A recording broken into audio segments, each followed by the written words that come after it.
Again, another good atmosphere out there. Love the game. Fans did a great job supporting us in the game.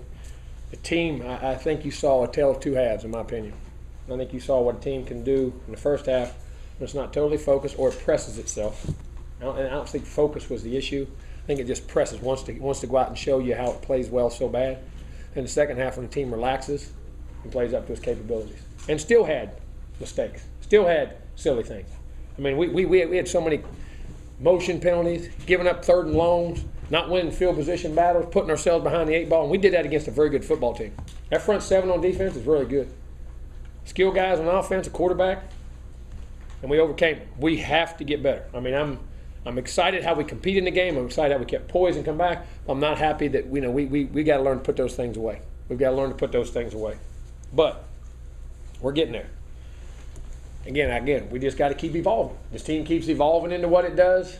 We're a work in progress. Keep learning every week. Keep trying to take another part of the game, get a little better. Go on to the next week. Hopefully it's enough. We got to learn to trust the process. Don't get caught up in results. Don't get caught up in the scoreboard. Forget all that thing and just live in the moment. Live and control what you can control and trust the process of what we got. And we have guys that are still learning that. But I'm going to tell you what, they want to learn it. And they're giving their heart and souls in what they're doing week in, week out. And our goal is to keep continuing to evolve. I said it all year. We got to keep evolving. We got to get better each week. We got to just keep progressing, and there's parts of our game that we really are. You know, we can't let being good get in the way of trying to be elite.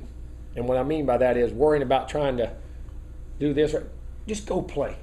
Go play. I know that sounds crazy, but that's our only goal right now. That's all I care about.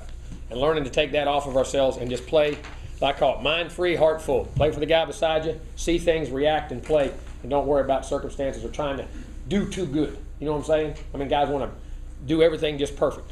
You're going to do it perfect, but you're going to make a few mistakes. But you got to play fast and go. But, great team effort, way to come back. Scored a lot of points in the second half. Big-time drives in the second half by the offense, I think, going out.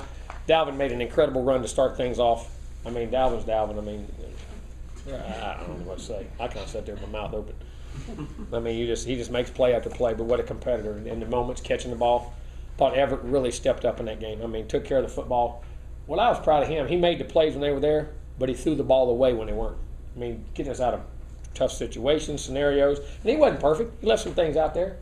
But, man, just those drives, the poise, and how to manage the clock. The offense at the end, even when they scored and hit that big touchdown, taking that drive all the way down, eating the clock with 4 minutes to go. What was it, about an 6, 7 minute drive? That last drive, I don't remember exactly what it was.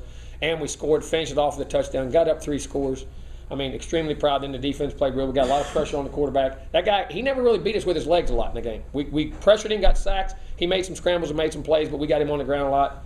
They made a couple plays. They hit that last play, but it was a good football team. I knew going in, but we're still evolving, and but just very proud of it. Another good win. Got to get better and go play Georgia Tech next week. Questions? Jimbo, what changed that second half, both on offense and defense? Poise. One word, poise. Relax. Control what you can control. That's the play you're playing at the moment. Don't try too hard. Just do your job.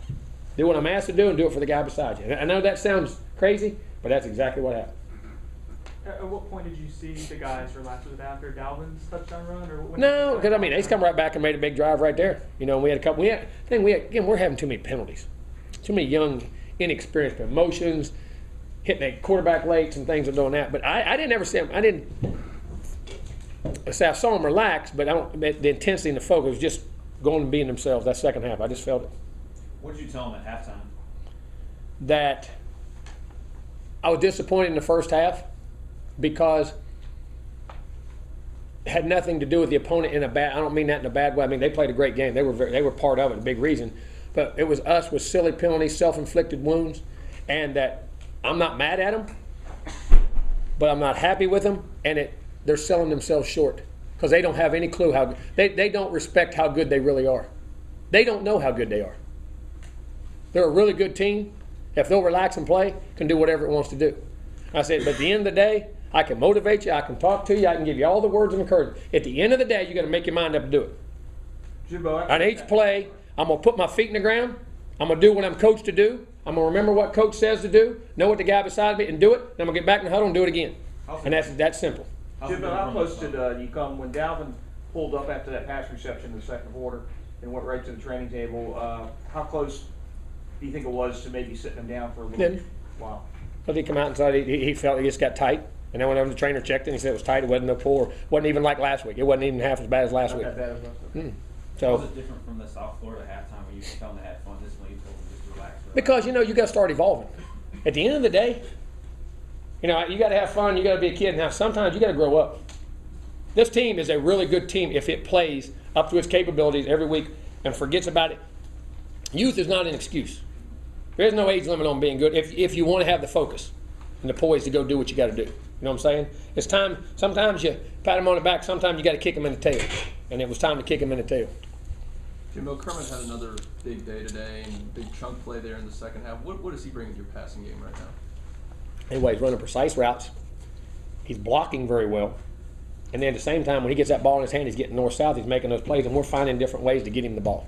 And then it's feeding off those other guys. When they worry about him, it's getting the other guys open. I mean, he is a very dynamic guy. And he's learning. Kermit's really learning to be a football player. And he's still a long ways to go, but he's really learning to play football. Jimbo, Javion Elliott came in and had Oh. some nice plays. You gave him that scholarship before the season. What was it that? Shoot, his performance. That guy's heart and soul's in it. He made plays. He hustled. You put him on that kickoff team. You go back and look at every kickoff every week. He's one of our top guys on special teams, making plays.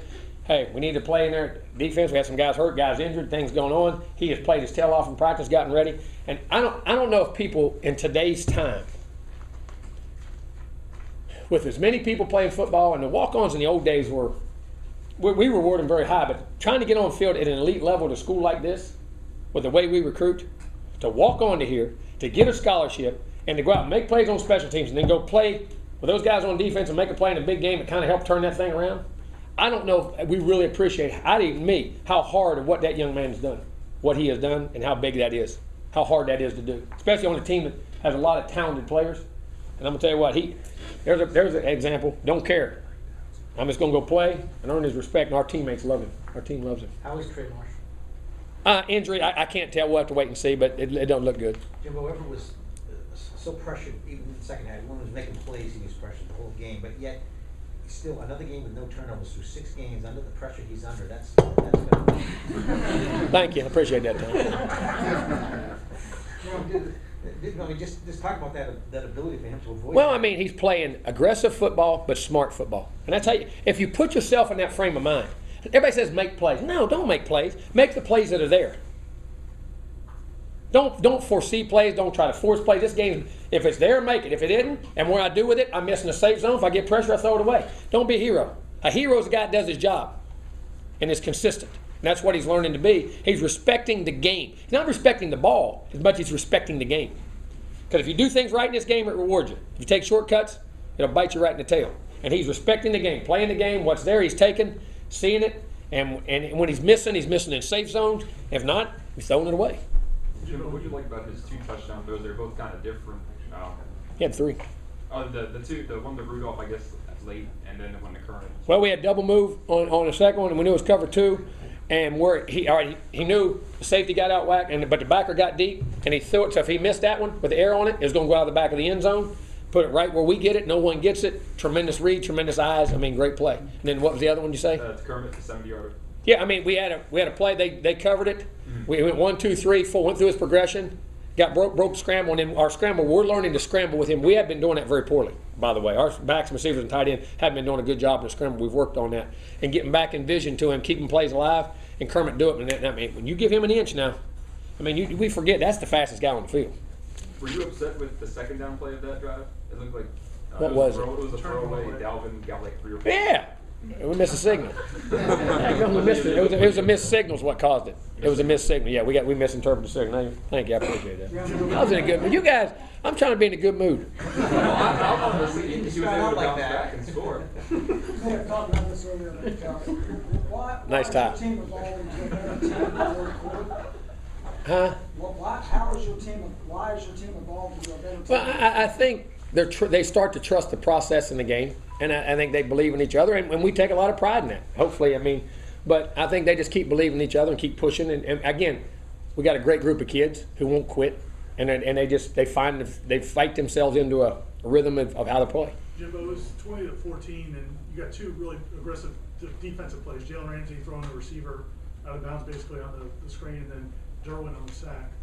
Just the way the physicality of the defense started to bring. They did. I mean, they compete. This team, it's got a feeling to compete. You know what I'm saying? And it will not back up. And that's what I'm proud of. We just got to do it a little more at times. But those guys, those two guys now, they set a tone. And Jalen sets that tone now. I mean, I don't know if I've ever been around a corner as physical as he is. I mean, some of the blocks he's beating blocks on the side, making tackles, and they feed off of him. Our guys feed off of him. Coach Jimbo's pick, before you even got to the sideline, the guys were mobbing him and knocked him over, celebrating. When they see a guy who was a walk-on make a play like that, what does it do for them? The respect. That's what it's about. You go get respect by how you. It's not your talent, but how you go about your business, how you live your life, how you practice, how you worked hard. And those guys, they know how hard he worked to get there, and they appreciate it. I mean, and you can say there wasn't no jealousy in it at all. That was a big play. Jimbo, Louisville's first touchdown looked like there were a couple of blown coverages right after Troy left the game. They did. Well, it was two different guys. It was two different guys and two different plays, and just getting the communication. That happens sometimes when that safety goes out, and then Charlie got him fixed, and we went back to it. Two more questions. Jimbo, when the offensive line had a really bad series, and it looked like there was some heated emotions, and it seemed like you were going to try to calm things down. What were you telling the offensive line in that situation? To forget everything else. All right, and sometimes you get rut, you go like that. They feel bad because that group, nobody works harder. They are a great group of human beings, and I could just see in their eyes. And Tricker was too. We all did. But sometimes the head coach, you got to do it. You know what I'm saying? And you just saw in their eyes disappointment they were letting you down. But hey, forget all that. Grow back up. And you can't go in a shell when you make a mistake, because there are some young guys. Well, you can't do that. You got to grow up, man. And the only way you're going to get out of this thing is go make the next play. And just explain that. We ain't mad. And I get frustrated with them, but I still love them. Coach Trickett loves them. We all love them. Let's just go back, take care of our business, play one play at a time. We love you. We ain't taking nobody out, and do what we got to do. What was it like having the highest paid graduate assistant on the sideline? Good. He's down there a lot. He ain't changed a lick. I miss him. I mean, that was good. You had him back. You had Terrence Brooks. You had Devontae Freeman. I don't know who. I mean, who else was here today? Rodney Hudson. Who? Rodney Hudson. Oh, Rodney Hudson. I mean, we forget how good a football player that guy was. Wow. I mean, just to have those guys back. You know what? I mean, just the memories and that's what this whole thing's about. And we talk about winning games and all that. But those relationships, and that knucklehead, the one at Devontae, all those guys, we had them with all those guys. Him and Devontae, those guys were special, but that knucklehead. I'm sorry, not graduate assistant, fourth year senior. No, it'd be a fourth year, it'd be a junior. He still got 2 years left. He got this year and next year. But just proud of all those guys. I mean, look at the success they're all. I mean, Chris Thompson, what he's doing up there right now. Devontae Freeman, I mean, all those, what KB was doing, just Rashad was having, I mean, Rodney, I mean, yeah, I can go Terrence Brooks, Jernigan, that whole group of guys, Telvin. I mean, people realize since Telvin starting with Jacksonville Jaguars, you know he's the leading tackler in the NFL. At about 210 pounds playing middle linebacker. EJ started tomorrow. I mean, there's another guy. I don't know how people appreciate what he did for this program. You talk about the evolution of this program and where it was. You remember that guy played the whole second half of the Notre Dame game with a broke leg. We were down 14-0, he came back and won 18-14. I hope people appreciate how good a player he was and what he meant to this program. And he took us to our first championship that year. But you know, those quality human beings you're sitting there talking about. How blessed are we to have those guys here in our program and to have them back? I mean, I cheer for them every weekend, and God, it's great to see them. I want to put them in sometime. Cool. Thank you. Coach.